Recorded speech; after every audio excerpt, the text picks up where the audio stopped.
ನಾನು ನವಿತಾ ಜೈನ್. ಎಚ್.ಡಿ. ದೇವೇಗೌಡರ ಪ್ರತಿ ಹೆಜ್ಜೆ ಹಿಂದೆಯೂ ಇದ್ರು ಚೆನ್ನಮ್ಮ. ರಾಜಕೀಯ ಅಂದ್ರೆ ಚೆನ್ನಮ್ಮನಿಗೆ ತುಂಬಾನೇ ಇಷ್ಟವಂತೆ. ಜನರಿಗೆ ಒಳ್ಳೇದು ಮಾಡೋದೇ ರಾಜಕೀಯ ಅಂತಿದ್ರು.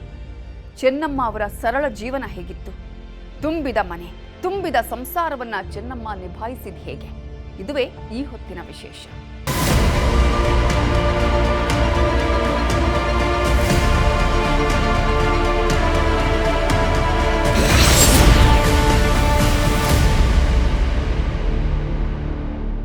ದೊಡ್ಡಗೌಡರ ಧರ್ಮಪತ್ನಿ ಚೆನ್ನಮ್ಮ ವಿಧಿವಶರಾಗಿದ್ದಾರೆ.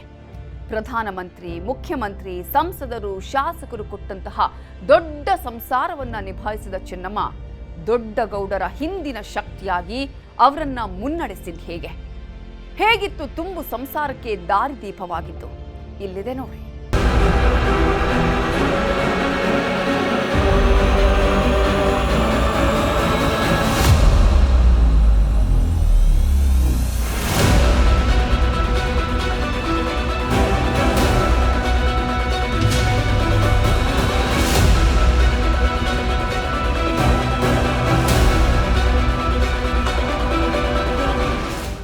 ದೇವೇಗೌಡರ ಅದೃಷ್ಟ ದೇವತೆ, ಗೌಡರ ಕುಟುಂಬದ ಅಧಿದೇವತೆ, ಇಡೀ ಕುಟುಂಬದ ಹಿಂದಿನ ನಿಜ ಶಕ್ತಿ ಚೆನ್ನಮ್ಮ ಇನ್ನಿಲ್ಲ. ದೇಶಕ್ಕೆ ಪ್ರಧಾನಿಯನ್ನ ನೀಡಿದ, ಕೇಂದ್ರ ಸಚಿವರನ್ನು ನೀಡಿದ, ಸಂಸದ ಶಾಸಕರನ್ನ ನೀಡಿದ ಕುಟುಂಬದ ಬೆನ್ನೆಲುಬಾಗಿದ್ದ ಚೆನ್ನಮ್ಮ ವಿಧಿವಶರಾಗಿದ್ದಾರೆ. ಇಷ್ಟು ಪ್ರಭಾವಶಾಲಿ ಕುಟುಂಬಕ್ಕೆ ಮಾರ್ಗದರ್ಶನ ನೀಡಿ ಉನ್ನತ ಮಟ್ಟಕ್ಕೆ ಕೊಂಡೊಯ್ದ ಚೆನ್ನಮ್ಮ ಇನ್ನಿಲ್ಲವಾಗಿದ್ದಾರೆ.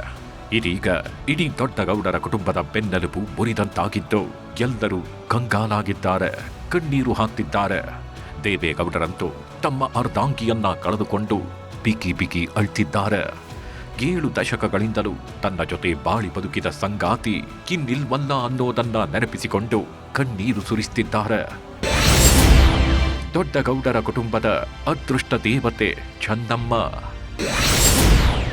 ಚೆನ್ನಮ್ಮ ಬಾಳ ಸಂಗಾತಿಯಾದ್ಮೇಲೆ ಬದಲಾಗಿತ್ತು ದೊಡ್ಡಗೌಡರ ಭವಿಷ್ಯ. ದೇವೇಗೌಡ ಚೆನ್ನಮ್ಮ ದಾಂಪತ್ಯದಲ್ಲಿ ಮಾಸದ ಪ್ರೀತಿ, ಕೊನೆ ಇರದ ಕಾಳಜಿ.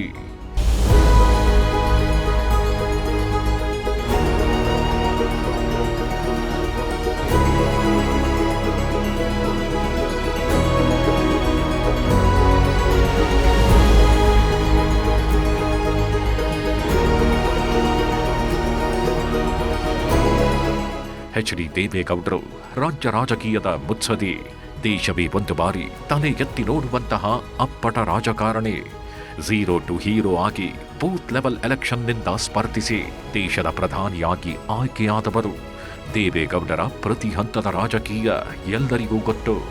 ಮುಖ್ಯಮಂತ್ರಿಯಾಗಿ ರಾಜ್ಯವನ್ನ ಆಳಿದ್ದು, ಪ್ರಧಾನಿಯಾಗಿ ದೇಶವನ್ನಾಳಿದ್ದು ಎಲ್ಲರಿಗೂ ಗೊತ್ತಿರೋ ವಿಚಾರ. ಆದರೆ ಇಷ್ಟೆಲ್ಲ ಪ್ರಭಾವಶಾಲಿಯಾಗಿರೋ ದೇವೇಗೌಡರ ಹಿಂದಿನ ಶಕ್ತಿ ದೇವೇಗೌಡರ ಧರ್ಮಪತ್ನಿ ಚೆನ್ನಮ್ಮ. ಹೌದು, ದೇವೇಗೌಡರ ಇತಿಹಾಸವೇ ಅಚ್ಚರಿ ಪಡೋ ವ್ಯಕ್ತಿತ್ವ. ಆ ವ್ಯಕ್ತಿತ್ವದ ಹಿಂದೆ ಇದ್ದವರು ದೇವೇಗೌಡರಿಗಾಗಿ ತಮ್ಮ ಜೀವನವನ್ನೇ ಮುಡಿಪಾಗಿಟ್ಟವರು ದೇವೇಗೌಡರ ಪತ್ನಿ ಚೆನ್ನಮ್ಮ.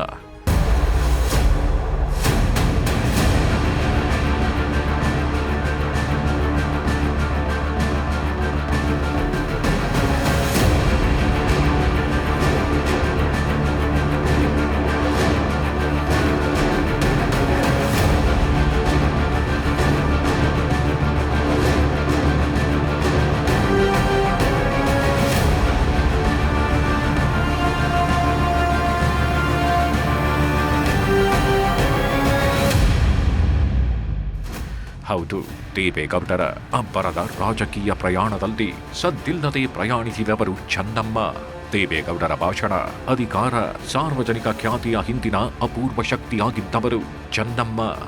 ದೇವೇಗೌಡರ ವಿಚಾರದಲ್ಲಿ, ದೇವೇಗೌಡರ ಕುಟುಂಬದ ವಿಚಾರದಲ್ಲಿ ಯಾವುದೇ ಬಿರುಗಾಳಿ ಬಂದರೂ ಸಹ ಗಟ್ಟಿಯಾಗಿ ನಿಂತು ಎದುರಿಸಿ ಕುಟುಂಬವನ್ನ ರಕ್ಷಣೆ ಮಾಡಿದವರು ಇದೇ ಚೆನ್ನಮ್ಮ. ಯಾವುದೇ ಪ್ರಚಾರವಿಲ್ಲದೆ ಮೌನವಾಗಿದ್ದ ಚೆನ್ನಮ್ಮ. ಅವರ ಪ್ರೀತಿ, ಅವರ ತಾಳ್ಮೆ, ಅವರ ತ್ಯಾಗ ಮತ್ತು ಧೈರ್ಯವೇ ದೊಡ್ಡಗೌಡರು ಮತ್ತು ದೊಡ್ಡಗೌಡರ ಕುಟುಂಬಕ್ಕೆ ಒಳ್ಳೆಯ ಮಾರ್ಗದರ್ಶನ ನೀಡಿತ್ತು, ಆದರ್ಶದ ಹಾದಿಯನ್ನೇ ಸೃಷ್ಟಿಸಿತ್ತು. ಚೆನ್ನಮ್ಮ ಅವರದ್ದು ಹಳ್ಳಿ ಜೀವನ, ಸಿರಿವಂತ ಕುಟುಂಬ. ಜಮೀನುದಾರರಾಗಿದ್ದ ಚೆನ್ನಮ್ಮ ಅವರ ಅಜ್ಜ ಚೆನ್ನಮ್ಮ ಅವರದ್ದು ಹಾಸನದ ಹೊಳೆನರಸೀಪುರದ ಮುತ್ತಿಗೆ ಹಿರೇಹಳ್ಳಿ ಗ್ರಾಮ. ಗ್ರಾಮೀಣ ಕುಟುಂಬದಲ್ಲಿ ಚೆನ್ನಮ್ಮ ಜನಿಸಿದ್ರೂ ಸಹ ಸಿರಿವಂತರು, ಸ್ಥಿತಿವಂತರು. ಚೆನ್ನಮ್ಮ ಅವರ ಅಜ್ಜ ಸುಬ್ಬೇಗೌಡ ದೊಡ್ಡ ಜಮೀನ್ದಾರರಾಗಿದ್ದವರು. ಮುತ್ತಿಗೆ ಹಿರೇಹಳ್ಳಿ ಗ್ರಾಮದ ಸುತ್ತಮುತ್ತ ದೊಡ್ಡ ಹೆಸರು ಮಾಡಿದ್ದವರು. ಸುತ್ತಮುತ್ತಲ ಹಳ್ಳಿಗಳ ಜನರಿಗೆ ಸಾಲವನ್ನು ನೀಡುತ್ತಾಗಿದ್ರು. ಸಾಲವನ್ನ ವಸೂಲಿ ಮಾಡುವುದಕ್ಕಂತಾನೆ ಮುಸ್ಲಿಂ ವ್ಯಕ್ತಿಗಳನ್ನ ನೇಮಕ ಮಾಡಿಕೊಂಡಿದ್ರು. ಸುಬ್ಬೇಗೌಡರ ಮಗ ಪಟೇಲ್ ದೇವೇಗೌಡ ಹಾಗೂ ಕಾಳಮ್ಮ ಅವರ ದಂಪತಿಗಳ ಮಗಳೇ ಚೆನ್ನಮ್ಮ. ಹಳ್ಳಿಯ ಪಟೇಲರಾಗಿದ್ದ ಚೆನ್ನಮ್ಮರ ತಂದೆ ಸುತ್ತಮುತ್ತಲಿನ ಹಳ್ಳಿಗಳಲ್ಲಿ ಸಾಕಷ್ಟು ಪ್ರಭಾವ ಹೊಂದಿದ್ರು. ಇಂಥ ಪ್ರಭಾವಿಯಾದ ಕುಟುಂಬದಲ್ಲೇ ಜನಿಸಿದ ಚೆನ್ನಮ್ಮ ದೇವೇಗೌಡರ ಕೈ ಹಿಡಿದು ದೇವೇಗೌಡರ ಅದೃಷ್ಟವನ್ನೇ ಬದಲಾಯಿಸಿದ್ರು.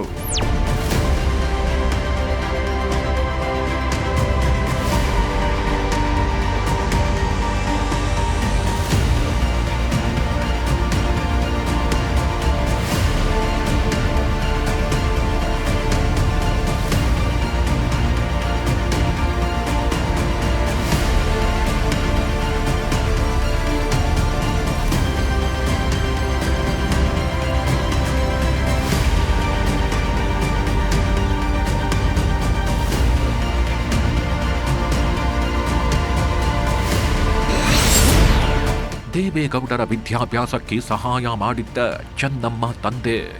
ದೇವೇಗೌಡರು ಹುಟ್ಟಿದಾಗಿನಿಂದ ಅಷ್ಟೇನು ಸ್ಥಿತಿವಂತರಾಗಿರಲಿಲ್ಲ.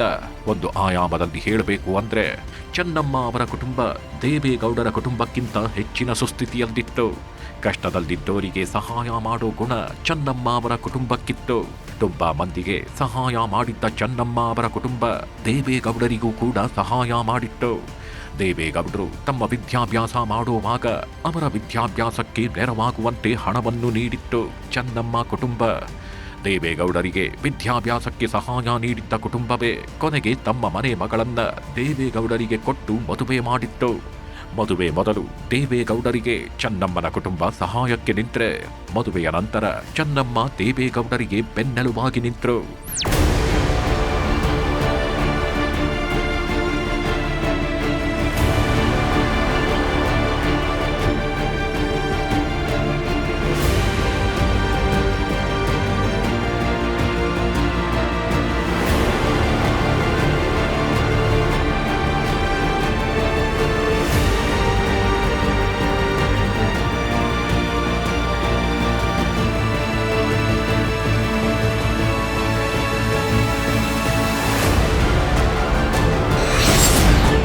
ಮದುವೆಗೂ ಮುನ್ನವೇ ಗೌಡರಿಗೆ ಚೆನ್ನಮ್ಮ ಪರಿಚಯ.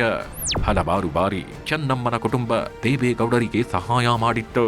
ಹೀಗೆ ಸಹಾಯ ತೆಗೆದುಕೊಂಡಿದ್ದ ದೇವೇಗೌಡರು ತಮ್ಮ ಡಿಪ್ಲೊಮಾ ಶಿಕ್ಷಣ ಪಡೆದುಕೊಂಡಿದ್ರು. ಸುತ್ತಮುತ್ತಲಿನ ಹಳ್ಳಿಗಳಲ್ಲಿ ಅರ್ಹ ಬ್ರಹ್ಮಚಾರಿ ಅಂತ ದೇವೇಗೌಡರು ಅನ್ನಿಸಿಕೊಂಡಿದ್ರು. ಚೆನ್ನಮ್ಮ ಕೂಡ ಚೆನ್ನಾಗಿ ಓದ್ಕೊಂಡಿದ್ರು. ಚೆನ್ನಮ್ಮನ ಅಜ್ಜಿ ಹಾಗೂ ತಾತ ಹರದನಹಳ್ಳಿಯಲ್ಲಿ ವಾಸವಿದ್ದ ಕಾರಣಕ್ಕೆ ಚೆನ್ನಮ್ಮ ಆಗಾಗ ಹರದನಹಳ್ಳಿಗೆ ಬರ್ತಾಗಿದ್ರು. ರಜಾ ದಿನಗಳಿದ್ರೆ ಮತ್ತು ಹಬ್ಬಗಳಿದ್ದಾಗ ಚೆನ್ನಮ್ಮ ಹರದನಹಳ್ಳಿಯ ಅಜ್ಜಿ ತಾತನ ಮನೆಗೆ ಬಂದು ಸಂಭ್ರಮಿಸ್ತಾಗಿದ್ರು. ಈ ವೇಳೆಗೆ ಚೆನ್ನಮ್ಮ ಅವರಿಗೆ ದೇವೇಗೌಡರ ಪರಿಚಯ ಆಗಿತ್ತು. 1954 ಮೇ 25 ಚೆನ್ನಮ್ಮ ದೇವೇಗೌಡರ ವಿವಾಹ.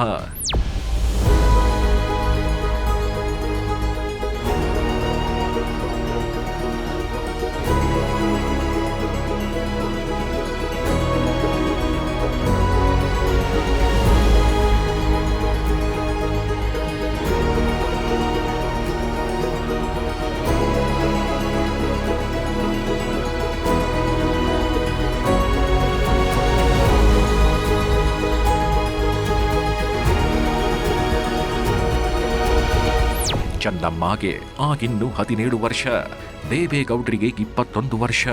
ಅರ್ಹ ಬ್ರಹ್ಮಚಾರಿಯಾಗಿದ್ದ ದೇವೇಗೌಡರಿಗೆ ಚೆನ್ನಮ್ಮನನ್ನ ಸೊಸೆಯನ್ನಾಗಿ ಮಾಡ್ಕೋಬೇಕು ಅನ್ನೋದು ದೇವೇಗೌಡರ ತಾಯಿ ಲಕ್ಷ್ಮೀ ದೇವಮ್ಮ ಅವರ ಆಸೆಯಾಗಿತ್ತಂತೆ. ಹೀಗಾಗಿ ಎರಡೂ ಕುಟುಂಬಗಳ ಒಪ್ಪಿಗೆ ಸಿಕ್ಕ ಮೇಲೆ 1954 ಮೇ 25 ಚೆನ್ನಮ್ಮ ಮತ್ತು ದೇವೇಗೌಡರ ವಿವಾಹ ನೆರವೇರುತ್ತೆ.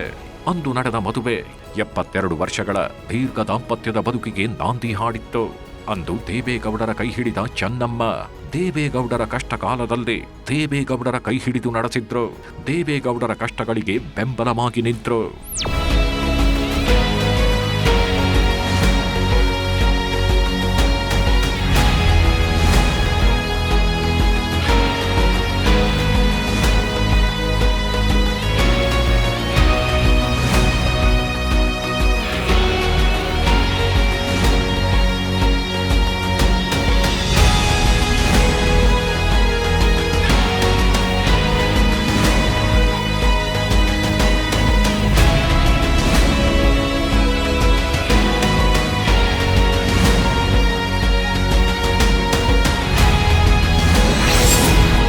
ಚೆನ್ನಮ್ಮ ಸಹಾಯದಿಂದ ಟೆಂಡರ್ ಹಾಕಿದ್ದ ದೇವೇಗೌಡರು.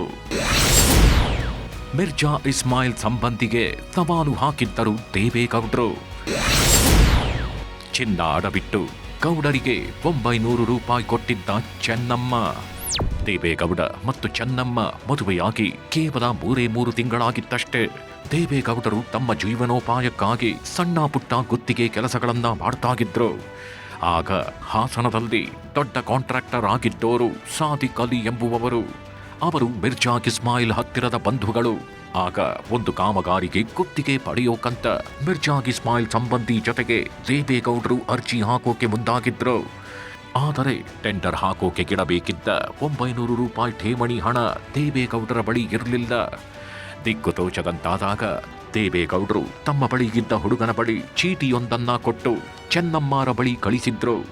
ನಿನ್ನ ಬಳಿಗಿರೋ ಚಿನ್ನ ಕೊಟ್ಟು ಕಳಿಸು ಎಂದಷ್ಟೇ ದೇವೇಗೌಡರು ಬರೆದಿರ್ತಾರೆ. ಚೀಟಿ ನೋಡಿದ ತಕ್ಷಣ ಯೋಚನೆ ಮಾಡದ ಚೆನ್ನಮ್ಮ ಓಲೆ ಮೂಗುಬಟ್ಟು ಮಾಂಗಲ್ಯ ಬಿಟ್ಟು ಉಳಿದೆಲ್ಲ ಒಡವೆ ಕೊಟ್ಟು ಕಳಿಸಿದ್ರು. ಆ ಒಡವೆ ಅಡಬಿಟ್ಟಿದ್ದ ದೇವೇಗೌಡರು 900 ರೂಪಾಯಿ ಪಡೆದು ಟೆಂಡರ್ ಹಾಕಿದ್ರು. ಆದರೆ ಆ ಟೆಂಡರ್ ಗೆಲ್ಲೋಕಾಗಿರ್ಲಿಲ್ಲ.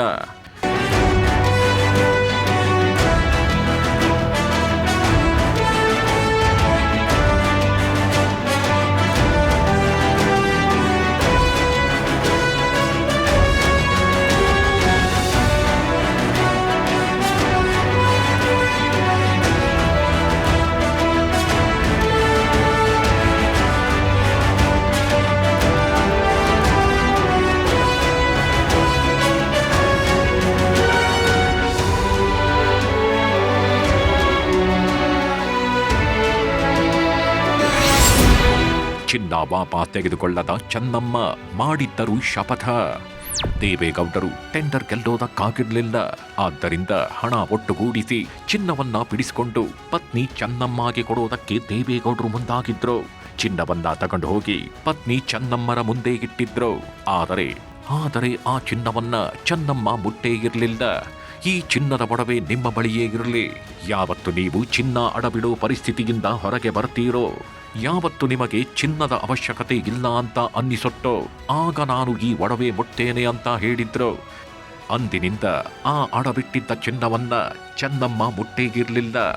ಪತಿ ದೇವೇಗೌಡರು ತಮ್ಮ ಕಾಲ ಮೇಲೆ ತಾವು ನಿಲ್ಲಬೇಕು ಅಂತ ಚೆನ್ನಮ್ಮ ಮಾಡಿದ್ದ ಶಪಥಾಗಿದಾಗಿತ್ತು. ದೇವೇಗೌಡರು ಇಂದಿಗೂ ತಮ್ಮ ಛಲಗಾರಿಕೆಯಿಂದಲೇ ಸಾರ್ವಜನಿಕ ಬದುಕಿನಲ್ಲಿ ತಮ್ಮದೇ ಆದ ವಿಶಿಷ್ಟ ವ್ಯಕ್ತಿತ್ವದ ಛಾಪನ್ನು ಮೂಡಿಸಿದ್ದಾರೆ. ದೇವೇಗೌಡರೆಂದರೆ ಹಿಡಿದ ಹಠ ಸಾಧಿಸುವವರು ಎಂಬ ಭಾವನೆ ಜನಸಾಮಾನ್ಯರಲ್ಲಿದೆ. ಆದರೆ ಅದರ ಹಿಂದಿನ ಆದರ್ಶ ಚೆನ್ನಮ್ಮ ಅವರು ಅನ್ನೋದು ಗೊತ್ತಾಗತ್ತೆ. ಊಟ ಮಾಡೋ ವೇಳೆ ಬಂದಿದ್ದ ವೃದ್ಧ, ಖಾಲಿ ಹೊಟ್ಟೆಯಲ್ಲಿ ಮಲಗಿದ್ದ ದಂಪತಿ. ದೇವೇಗೌಡ ಮತ್ತು ಚೆನ್ನಮ್ಮ ತುಂಬಾ ಕಷ್ಟದ ದಿನಗಳನ್ನ ಕಂಡಿದ್ದಾರೆ. ಅದು 1963. ಹಾಸನದಲ್ಲಿ ತೀವ್ರ ಬರಗಾಲ ಬಂದಿದ್ದ ಸಮಯವದು. ಅದೊಂದು ದಿನ ರಾತ್ರಿ ದೇವೇಗೌಡರು ಚೆನ್ನಮ್ಮ ಅವರ ಜೊತೆಗೆ ಊಟಕ್ಕೆಂದು ಕೂತ್ಕೊಂಡಿದ್ರು. ಇಬ್ಬರಿಗೆ ಮಾತ್ರ ಅಡುಗೆ ಮಾಡಿದ್ರಿಂದ ಪಾತ್ರೆ ಖಾಲಿಯಾಗಿತ್ತು. ಇನ್ನೇನು ಇಬ್ಬರು ತುತ್ತು ಬಾಯಿಗೆ ಇಡಬೇಕು ಅನ್ನೋ ವೇಳೆಗೆ ಒಬ್ಬ ವೃದ್ಧ ಮನೆಯ ಬಾಗಿಲಿಗೆ ಬಂದಿದ್ದ. 3 ದಿನದಿಂದ ಊಟ ಮಾಡಿಲ್ಲ, ತಿನ್ನೋದಕ್ಕೇನಾದರೂ ಕೊಡಿ ಅಂದಿದ್ದ. ಕೂಡಲೇ ದೇವೇಗೌಡರು ಮತ್ತು ಚೆನ್ನಮ್ಮ ಇಬ್ಬರು ತಮ್ಮ ತಟ್ಟೆಯಲ್ಲಿದ್ದ ಮುದ್ದೆ ಮತ್ತು ಸಾರನ್ನೇ ಆ ವೃದ್ಧನಿಗೆ ಕೊಟ್ಟಿದ್ರಂತೆ. ಅಂದು ಖಾಲಿ ಹೊಟ್ಟೆಯಲ್ಲದೆ ನಿದ್ರೆ ಮಾಡಿದ್ರಂತೆ. ಇದು ಚೆನ್ನಮ್ಮರ ಗುಣಕ್ಕೆ ಹಿಡಿದ ಕೈಗನ್ನಡಿ. ನೀರಿಗೆ ಬರಗಾಲ, ಕಡು ಕಷ್ಟದಲ್ಲಿ ದಂಪತಿ. ದೇವೇಗೌಡರು ಪ್ರಪ್ರಥಮ ಬಾರಿಗೆ ಶಾಸಕರಾಗಿದ್ದು 1963ರಲ್ಲಿ. ಹಾಸನದಲ್ಲಿ ತೀವ್ರ ಬರಗಾಲ ಆಗಿದ್ದಂಥ ಸಮಯ ಅದು. ದೇವೇಗೌಡರು ಶಾಸಕರಾಗಿ 1 ವರ್ಷ ಕಳೆಯೋದರ ಒಳಗೆ ಕುಡಿಯಲು ನೀರಿಲ್ಲದ ಪರಿಸ್ಥಿತಿ ನಿರ್ಮಾಣವಾಗಿತ್ತು. ಆ ವರ್ಷದ ಮಹಾಲಯ ಅಮಾವಾಸ್ಯೆಯ ದಿನದಂದು ಅಗಲಿದ ಹಿರಿಯರಿಗೆ ಪೂಜೆ ಮಾಡಲು ದೇವೇಗೌಡರ ಮನೆಯಲ್ಲಿ ನೀರಿರಲಿಲ್ಲ. ಶಾಸಕರಾಗಿದ್ರೂ ಸಹ ನೀರಿಗಾಗಿ ದೇವೇಗೌಡರು ಪರದಾಡಿದ್ರು. ಆಗ ದೇವೇಗೌಡರು ಮತ್ತು ಅವರ ಪತ್ನಿ ಪಕ್ಕದ ಮಾವಿನ ಕೆರೆಗೆ ಹೋಗಿ ಹೊಳೆಯಲ್ಲಿ ಸ್ನಾನ ಮಾಡಿ ಬಂದು ಅಂದಿನ ಕಾರ್ಯಕ್ರಮವನ್ನ ನೆರವೇರಿಸಿದ್ರಂತೆ. ಇಲ್ಲಿ ಚೆನ್ನಮ್ಮ ಯಾವುದೇ ತಕರಾರು ಮಾಡದೆ ದೇವೇಗೌಡರ ವಿರುದ್ಧ ಮಾತಾಡಿರ್ಲಿಲ್ವಂತೆ. ದೇವೇಗೌಡರ ಮಾರ್ಗವನ್ನು ಚೆನ್ನಮ್ಮ ಅನುಸರಿಸ್ತಾಗಿದ್ರು ಅನ್ನೋದಕ್ಕೆ ಇದೊಂದು ಸಾಕ್ಷ್ಯ. ದೇವೇಗೌಡರು ರಾಜಕೀಯದಲ್ಲಿ ಬಿಸಿಯಾಗಿದ್ದ ಟೈಮಲ್ಲೆಲ್ಲ ಮನೆಯ ಸಂಪೂರ್ಣ ಜವಾಬ್ದಾರಿ ಹೊತ್ತಿದ್ದರು ಚೆನ್ನಮ್ಮ. ದೇವೇಗೌಡರು ಶಾಸಕರಾಗಿದ್ದಾಗ ಗ್ರಾಮದಿಂದ ಗ್ರಾಮಕ್ಕೆ ಜನರ ಸಮಸ್ಯೆ ಆಲಿಸಲು ಹೋಗ್ತಿದ್ರು. ಆಗ ಮಕ್ಕಳ ಶಿಕ್ಷಣ, ಕೃಷಿ ಹಾಗೂ ಕುಟುಂಬದ ಜವಾಬ್ದಾರಿಯನ್ನು ಸಂಪೂರ್ಣವಾಗಿ ಚೆನ್ನಮ್ಮ ಅವರೇ ನಿಭಾಯಿಸಿದ್ರು. ತುರ್ತು ಪರಿಸ್ಥಿತಿಯ ಜೈಲುವಾಸ, ಸೋಲು ಗೆಲುವು ಹಾಗೂ ಮೈತ್ರಿ ರಾಜಕೀಯದ ಕಟು ವಿಮರ್ಶೆಗಳ ನಡುವೆಯೂ ಅವರು ಗೌಡರಿಗೆ ಧೈರ್ಯ ತುಂಬುವ ಬೆನ್ನೆಲುಬಾಗಿದ್ರು. ನಾನು ಪ್ರಧಾನಿಯಾದಾಗಲೂ ಮುಖ್ಯಮಂತ್ರಿಯಾದಾಗಲೂ ಸರಳತೆ ಉಳಿಸಿಕೊಂಡವಳು ನನ್ನ ಪತ್ನಿ. ನನ್ನ ಯಶಸ್ಸಿನಲ್ಲಿ ಮೊದಲ ಹಕ್ಕು ಅವಳಿಗಿದೆ ಎಂದು ಗೌಡರು ಕೃತಜ್ಞತೆಯಿಂದ ಹೇಳಿಕೊಂಡಿದ್ರು. 2001ರಲ್ಲಿ ಜಮೀನಿನ ವಿವಾದದ ಹಿನ್ನೆಲೆಯಲ್ಲಿ ಚೆನ್ನಮ್ಮ ಅವರ ಮೇಲೆ ಆಸಿಡ್ ದಾಳಿ ನಡೆದಾಗ ಇಡೀ ರಾಜ್ಯವೇ ಕಂಗೆಟ್ಟಿತ್ತು. ಆದರೆ ಅಪರಾಧಿಗಳನ್ನ ಕ್ಷಮಿಸಿ ಯಾವುದೇ ಕಟು ಹೇಳಿಕೆ ನೀಡದೆ ದೇವೇಗೌಡರ ಘನತೆಯನ್ನ ಕಾಪಾಡಿದ್ದು ಚೆನ್ನಮ್ಮ. ಚೆನ್ನಮ್ಮ ದೇವೇಗೌಡರ ಇಮೇಜನ್ನ ಮತ್ತಷ್ಟು ಹೆಚ್ಚಿಸಿದವರು. ಚೆನ್ನಮ್ಮನವರ ಆತಿಥ್ಯ ಸವಿದವರು, ಅನ್ನದ ಋಣ ಗಿಟ್ಟುಕೊಂಡು ಬದುಕಿದವರು. ಆ ಅನ್ನದ ಋಣವೇ ಹಲವಾರು ಬಾರಿ ದೇವೇಗೌಡರಿಗೆ ಸಹಾಯ ಮಾಡಿದ. ಹರದನಹಳ್ಳಿ ಇರಬಹುದು, ಹೊಳೆ ನರಸೀಪುರದ ಮನೆ ಇರಬಹುದು, ವಿರೋಧ ಪಕ್ಷದ ನಾಯಕರಾಗಿದ್ದಾಗಿನ ರಾಣೋಜಿರಾವ್ ರಸ್ತೆಯ ಮನೆ ಇರಬಹುದು, ವಿಲ್ಸನ್ ಗಾರ್ಡನ್ ಏರಿಯಾದ ಮನೆ ಇರಬಹುದು, ಲೋಕೋಪಯೋಗಿ ಸಚಿವರಾಗಿದ್ದಾಗಿನ ಕ್ರೆಸೆಂಟ್ ರಸ್ತೆಯ ಮನೆ ಇರಬಹುದು. ಯಾವುದೇ ಮನೆಯಲ್ಲಿದ್ದರೂ ಕೂಡ ಅಲ್ಲಿಗೆ ಬರೋ ಅತಿಥಿಗಳಿಗೆ ಚೆನ್ನಮ್ಮರ ಆತಿಥ್ಯ ಗಿದ್ದೇ ಇರ್ತಿತ್ತು. ಬಡವರಿರಲಿ ಶ್ರೀಮಂತರಿರಲಿ ಎಲ್ಲರನ್ನೂ ಒಂದೇ ರೀತಿ ಉಪಚರಿಸ್ತಾಗಿದ್ದ ಚೆನ್ನಮ್ಮ ಎಲ್ಲರಿಗೂ ಅನ್ನಪೂರ್ಣೇಶ್ವರಿಯಂತೆ ಕಾಣಿಸ್ತಾಗಿದ್ರು. ಇದೇ ಆತಿಥ್ಯವೇ ದೇವೇಗೌಡರ ಮನೆಯ ಋಣವನ್ನ ಹೆಚ್ಚಿಸ್ತಾಗಿತ್ತು. ಪತಿ ಮಾಜಿ ಪ್ರಧಾನಿಯಾಗಿದ್ರೂ ಹಮ್ಮು ಬಿಮ್ಮಿಲ್ಲದೆ ಬದುಕಿದ್ದ ಚೆನ್ನಮ್ಮ ರಾಜ್ಯದಲ್ಲಿ ದೇವೇಗೌಡರು ಸಚಿವರಾಗಿದ್ದಾಗಲೂ ಸರ್ಕಾರ ಕೊಟ್ಟ ವಸತಿ ಗೃಹಕ್ಕೆ ಹಳ್ಳಿಯಿಂದ ಹಸುಗಳನ್ನು ತಂದು ಸಾಕಿದ್ರಂತೆ. ಆ ಕತೆ ಏನು? ಚೆನ್ನಮ್ಮ ಅವರ ಮೊದಲ ಪೂಜೆ ಇಲ್ಲದೆ ಆ ದೇವಾಲಯದ ಬಾಗಿಲು ತೆರಿತಾ ಇರಲಿಲ್ವಂತೆ. ಆ ದೇವಸ್ಥಾನ ಯಾವುದು ಹೇಳ್ತೇವೆ ಬ್ರೇಕ್ ಆದ್ಮೇಲೆ.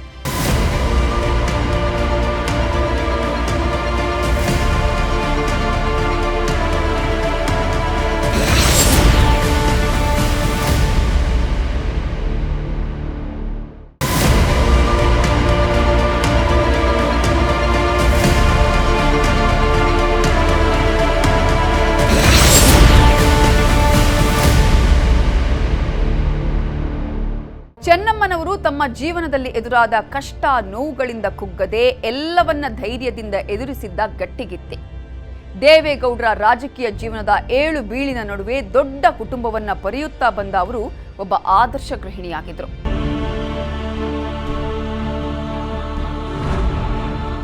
ದೇವೇಗೌಡರ ಪತ್ನಿ ಚೆನ್ನಮ್ಮ ಅವರ ಅಂತ್ಯಕ್ರಿಯೆ ಹೊಳೆ ನರಸೀಪುರ ತಾಲೂಕಿನ ಹರದನಹಳ್ಳಿ ಸಮೀಪದ ಕ್ಯಾತನಹಳ್ಳಿ ಗ್ರಾಮದಲ್ಲಿ ಸೋಮವಾರ ನಡೆಯಲಿದೆ. ಬೆಟ್ಟದ ರಂಗನಾಥ ಸ್ವಾಮಿ ದೇವಾಲಯದ ತಪ್ಪಲಲ್ಲಿರುವ ಸ್ವಂತ ಜಮೀನಿನಲ್ಲಿ ಅಂತ್ಯ ಸಂಸ್ಕಾರ ನೆರವೇರಲಿದ್ದು, ಸ್ಥಳದಲ್ಲಿ ಜಿಲ್ಲಾಡಳಿತ ಹಾಗೂ ಸ್ಥಳೀಯರಿಂದ ಭರದ ಸಿದ್ಧತೆ ಕೈಗೊಳ್ಳಲಾಗಿದೆ. ಅಂತ್ಯಕ್ರಿಯೆಗೆ ಬರುವ ಗಣ್ಯರು ಹಾಗೂ ಸಾರ್ವಜನಿಕರ ಅನುಕೂಲಕ್ಕಾಗಿ ಆಸನ ವ್ಯವಸ್ಥೆ ಮಾಡಲಾಗಿದೆ. ಹಾಸನ ಜಿಲ್ಲಾಧಿಕಾರಿ ಕೆಎಸ್ ಲತಾಕುಮಾರಿ ಅವರೇ ಖುದ್ದು ಸ್ಥಳದಲ್ಲಿ ಸಿದ್ಧತೆ ಕಾರ್ಯ ನೋಡಿಕೊಂಡ್ರು.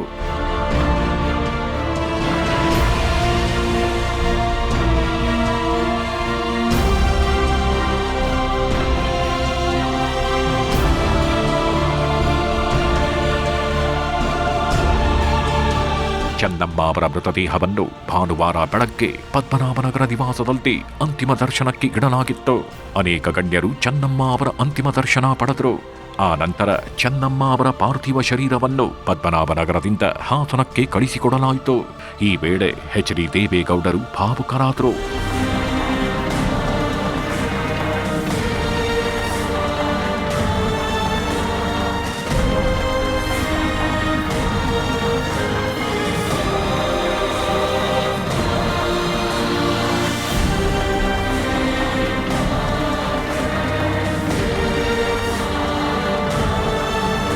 ಅವರು ಮಾತ್ರವಲ್ಲ, ಹಾಸನ ಮಾರ್ಗದ ಅಂತಿಮ ಯಾತ್ರೆಯಲ್ಲಿ ಹಲವಾರು ಗ್ರಾಮಗಳ ಜನರು ಅದರಲ್ಲಿ ಪಾಲ್ಗೊಂಡು ಚೆನ್ನಮ್ಮ ಅವರನ್ನ ನೆನಪಿಸಿಕೊಂಡ್ರು.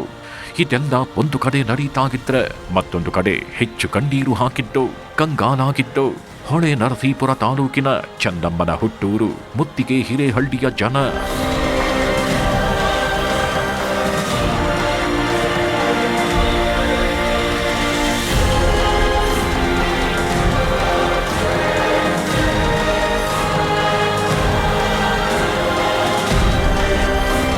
ಹೌದು, ಮುತ್ತಿಗೆ ಹಿರೇಹಳ್ಳಿ ಇದೇ ಚೆನ್ನಮ್ಮ ದೇವೇಗೌಡರ ಹುಟ್ಟೂರು. ಚೆನ್ನಮ್ಮ ಸಾವಿನಿಂದ ಇಡೀ ಗ್ರಾಮದಲ್ಲಿ ಸೂತಕದ ಛಾಯೆ ಆವರಿಸಿದ. ಮದುವೆಯಾದ ಬಳಿಕವೂ ತಮ್ಮ ಹುಟ್ಟೂರಿನ ಮೇಲಿದ್ದ ಪ್ರೀತಿ ಸಣ್ಣ ಪ್ರಮಾಣದಲ್ಲಿಯೂ ಕಡಿಮೆಯಾಗಿರಲಿಲ್ಲ. ಊರಿನಿಂದ ಯಾರೇ ಸಣ್ಣ ಸಹಾಯ ಕೇಳಿ ಬಂದರೂ ಎಲ್ಲರಿಗೂ ಸ್ಪಂದಿಸಿ ಕೆಲಸ ಮಾಡಿಕೊಟ್ಟವರು ಚೆನ್ನಮ್ಮ. ಹಸಿದು ಬಂದವರಿಗೆ ಹೊಟ್ಟೆ ತುಂಬ ಊಟ ಹಾಕಿದ್ದಾರೆ, ಶಿಕ್ಷಣವಿಲ್ಲದವರಿಗೆ ಶಿಕ್ಷಣ ಕೊಡಿಸಿದ್ದಾರೆ. ಹೀಗೆ ಚೆನ್ನಮ್ಮ ಅವರದ್ದು ಯಾವಾಗಲೂ ತುಂಬಿದ ಕೈ. ಚೆನ್ನಮ್ಮಗೆ ಒಬ್ಬ ಮಾಜಿ ಪ್ರಧಾನಿ ಪತ್ನಿಯನ್ನು ಒಂದು ಸಣ್ಣ ಹಮ್ಮು ಬಿಮ್ಮು ಇರಲಿಲ್ಲ. ಇದೇ ಕಾರಣಕ್ಕಾಗಿಯೇ ಚೆನ್ನಮ್ಮ ಅವರ ಸಾವಿಗೆ ರಾಜ್ಯದ ಮೂಲೆ ಮೂಲೆಗಳಿಂದಲೂ ಜನರು ಕಂಬನಿ ಮಿಡಿಯುತ್ತಿದ್ದಾರೆ. ತಮ್ಮ ಊರಿನ ಮೇಲಿದ್ದ ಅಪಾರ ಪ್ರೀತಿ ಮತ್ತು ಭಕ್ತಿಯ ಪ್ರತೀಕವಾಗಿ ಅವರು ಚಂಡಿಕಾಂಬಾ ದೇವಿಯ ದೇವಾಲಯವನ್ನ ನಿರ್ಮಿಸಿಕೊಟ್ಟಿದ್ದಾರೆ. ಗ್ರಾಮದ ಹಿರಿಯರ ಮಾಹಿತಿ ಪ್ರಕಾರ ಚಂಡಿಕಾಂಬಾ ದೇವಿಯ ಹೆಸರಿನಲ್ಲದೆ ಅವರಿಗೆ ಚೆನ್ನಮ್ಮ ಎಂಬ ಹೆಸರು ಬಂದಿತ್ತು. ದೇವಿಯ ಮೇಲಿದ್ದ ಅಪಾರ ನಂಬಿಕೆಯಿಂದಾಗಿ ದೇವಾಲಯ ನಿರ್ಮಿಸಿ ಗ್ರಾಮಕ್ಕೆ ಸಮರ್ಪಿಸಿದ್ರು. ಈ ದೇವಾಲಯದ ಮತ್ತೊಂದು ವಿಶೇಷತೆ ಅಂದ್ರೆ ವರ್ಷಕ್ಕೊಮ್ಮೆ ಮಾತ್ರ ಬಾಗಿಲು ತೆರೆಯುವುದು. ಆ ದಿನ ಮೊದಲ ಪೂಜೆಯನ್ನು ಸ್ವತಃ ಚೆನ್ನಮ್ಮ ದೇವೇಗೌಡರೇ ಸಲ್ಲಿಸುತ್ತಿದ್ರು. ಬಳಿಕ ಗ್ರಾಮಸ್ಥರು ಸೇರಿ ವಿಶೇಷ ಪೂಜೆ ನೆರವೇರಿಸುತ್ತಿದ್ರು. ತಮ್ಮ ಹುಟ್ಟೂರಿನ ಜೊತೆಗಿನ ಬಾಂಧವ್ಯವನ್ನು ಅವರು ಎಂದಿಗೂ ಮರೆಯಲಿಲ್ಲ. ಗ್ರಾಮಕ್ಕೆ ಬಂದಾಗಲೆಲ್ಲ ಪ್ರತಿಯೊಬ್ಬರನ್ನೂ ಆತ್ಮೀಯವಾಗಿ ಮಾತನಾಡಿಸಿ ಪ್ರೀತಿ ವಿಶ್ವಾಸದಿಂದಲೇ ಕಾಣುತ್ತಿದ್ದರು ಎಂದು ಗ್ರಾಮಸ್ಥರು ನೆನಪಿಸಿಕೊಳ್ತಾರೆ. ಅದು ತುಂಬಲಾರದ ನಷ್ಟ ಆಗಿದೆ ನಮಗೆಲ್ಲ. ನಮ್ಮ 5 ಊರಿಗೂ ಗುಡುಗನಹಳ್ಳಿ ಇರ್ಬೋದು, ಮುತ್ತಿಗೆ ಇರ್ಬೋದು, ಹಿರಳ್ಳಿ ಇರ್ಬೋದು, ಬಂಟ್ರಳ್ಳಿ ಇರ್ಬೋದು, ಹೊಂಚಳ್ಳಿ ಇರ್ಬೋದು, ಮಾರನಹಳ್ಳಿ ಇರ್ಬೋದು, ನಮ್ಮ ಸುತ್ತಮುತ್ತಲ ಗ್ರಾಮಕ್ಕೆ ಯಾರೇ ಹೋದ್ರೂ ಅವರು ಭಾಳ ನೀಟಾಗಿ ನೋಡಿ ಮುಂದೆ ಕಾಫಿ ಆಗಲಿ, ಒಂದು ಟೀ ಆಗಲಿ, ಒಂದು ಬಿಸ್ಕೆಟ್ ಆಗಲಿ ಕೊಡದೆ ಕಳಿಸ್ತೈತಲ್ಲ. ಪಾಪ ಅವರು ಅಗಲಿರೋದು ನಮಗೆಲ್ಲ ದುಃಖದ ಸಂಗತಿಯಾಗಿದೆ. ನಮ್ಮ ಸುತ್ತಮುತ್ತಲ ಗ್ರಾಮಕ್ಕೆಲ್ಲ ಭಾಳ ಅಭಿವೃದ್ಧಿ ಮಾಡಿದ್ದಾರೆ. ರೇವಣ್ಣರಾಗಲಿ, ಅಮ್ಮರಾಗಲಿ, ಗೌಡರಾಗಲಿ ಪ್ರತಿ ವರ್ಷನೂ ಬಂದು ಪೂಜೆ ಮಾಡಿಕೊಂಡು ಎಲ್ಲರೂ ಮಾತಾಡ್ಸ್ಕೊಂಡು ಹೋಗೋರು. ತಮ್ಮ ಹುಟ್ಟೂರಷ್ಟೇ ಅಲ್ಲದ ಸುತ್ತಮುತ್ತಲಿನ ಹಲವು ಗ್ರಾಮಗಳಲ್ಲೂ ದೇವಾಲಯ ನಿರ್ಮಾಣಕ್ಕೆ ಸಹಕಾರ ನೀಡಿದ್ದ ಚೆನ್ನಮ್ಮ ದೇವೇಗೌಡರು ದೇವರ ಸೇವೆಯನ್ನೇ ಜೀವನದ ಧ್ಯೇಯವಾಗಿಸಿಕೊಂಡಿದ್ದವರು. ಈಗ ಅವರು ನಮ್ಮೊಂದಿಗಿಲ್ಲ, ಆದರೆ ಅವರು ಕಟ್ಟಿಸಿದ ದೇವಾಲಯಗಳು, ಅವರು ತೋರಿದ ಮಾನವೀಯತೆ, ಗ್ರಾಮಸ್ಥರ ಮೇಲಿಟ್ಟಿದ್ದ ಮಮತೆ ಮಾತ್ರ ಶಾಶ್ವತವಾಗಿ ಉಳಿದಿದೆ. ಅವರು ನಮ್ಮನ್ನು ಅಗಲಲಿಲ್ಲ, ನಮ್ಮ ನೆನಪುಗಳಲ್ಲೇ ಬದುಕುತ್ತಿದ್ದಾರೆ. ಅವರನ್ನ ಕಳೆದುಕೊಂಡ ನಾವು ಬಡವರಾಗಿದ್ದೇವೆ ಎನ್ನುವ ಗ್ರಾಮಸ್ಥರ ಕಣ್ಣೀರಿನ ಮಾತುಗಳು ಚೆನ್ನಮ್ಮ ಅವರ ಬದುಕಿನ ಮೌಲ್ಯವನ್ನ ಮತ್ತೊಮ್ಮೆ ಸಾರಿ ಸಾರಿ ಹೇಳುತ್ತಿವೆ.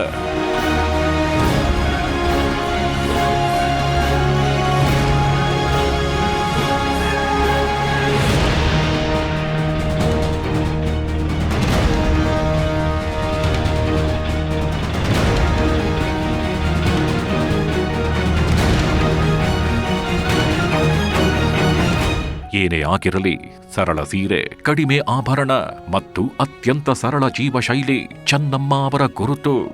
ಮಾಜಿ ಪ್ರಧಾನಿಯ ಪತ್ನಿಯಾಗಿದ್ದರೂ ಸಾಮಾನ್ಯ ಮಹಿಳೆಯಂತೆ ಬದುಕುವುದನ್ನೇ ಅವರು ಇಷ್ಟಪಟ್ಟಿದ್ದಾರೆ. ರಾಜಕೀಯದಲ್ಲಿ ಏರಿಳಿತಗಳು ಸಹಜ. ಅಧಿಕಾರ ಕಳೆದುಕೊಂಡ ಸಂದರ್ಭಗಳಲ್ಲೂ ಚುನಾವಣಾ ಸೋಲುಗಳಲ್ಲೂ ದೇವೇಗೌಡರಿಗೆ ಧೈರ್ಯ ತುಂಬಿದವರು ಚೆನ್ನಮ್ಮ. ಕುಟುಂಬದಲ್ಲಿ ಆತ್ಮವಿಶ್ವಾಸದ ವಾತಾವರಣವನ್ನ ಉಳಿಸುವಲ್ಲಿ ಅವರು ಪ್ರಮುಖ ಪಾತ್ರ ವಹಿಸಿದ್ದಾರೆ. ಸಾರ್ವಜನಿಕ ವೇದಿಕೆಯಲ್ಲಿ ಹೆಚ್ಚು ಕಾಣಿಸಿಕೊಳ್ಳದಿದ್ದರು. ದೇವೇಗೌಡರ ರಾಜಕೀಯ ಜೀವನದ ಯಶಸ್ಸಿನ ಹಿಂದೆ ಚೆನ್ನಮ್ಮ ಅವರ ತ್ಯಾಗ, ಸಹನೆ ಆದರ್ಶನೀಯವಾಗಿದೆ. ಕುಟುಂಬದ ಜವಾಬ್ದಾರಿಯನ್ನ ಸಂಪೂರ್ಣವಾಗಿ ಹೊತ್ತುಕೊಂಡಿದ್ದರಿಂದ ದೇವೇಗೌಡರು ಸಾರ್ವಜನಿಕ ಬದುಕಿನ ಮೇಲೆ ಗಮನ ಹರಿಸಲು ಸಾಧ್ಯವಾಯಿತು ಅನ್ನೋ ಮಾತುಗಳು ಇದಾವೆ.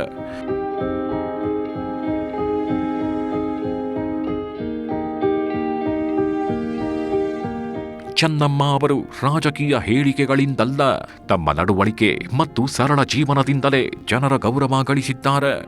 ರಾಜಕೀಯ ಕುಟುಂಬದ ಹಿರಿಯ ಸದಸ್ಯೆಯಾಗಿದ್ದರೂ ಸಹ ಪ್ರಚಾರದಿಂದ ದೂರ ಉಳಿಯುವುದು ಅವರ ವ್ಯಕ್ತಿತ್ವದ ದೊಡ್ಡ ವಿಶೇಷತೆ.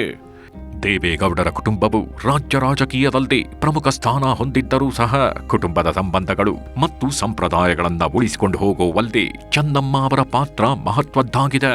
ಕುಟುಂಬದ ಎಲ್ಲಾ ಸದಸ್ಯರಿಗೂ ಅವರು ಮಾರ್ಗದರ್ಶಕಿಯಾಗಿ ಕಾಣಿಸಿಕೊಂಡಿದ್ದಾರೆ. ದೇವೇಗೌಡರ ಹೆಸರು ಭಾರತೀಯ ರಾಜಕೀಯ ಇತಿಹಾಸದಲ್ಲಿ ಚಿರಸ್ಥಾಯಿಯಾಗಿದ್ದರೆ ಅವರ ಬದುಕಿನ ಹಿಂದಿನ ಶಕ್ತಿ, ಚೆನ್ನಮ್ಮನ ನೆನಪು ಕೂಡ ಶಾಶ್ವತವಾಗಿ ಉಳಿಯುತ್ತೆ.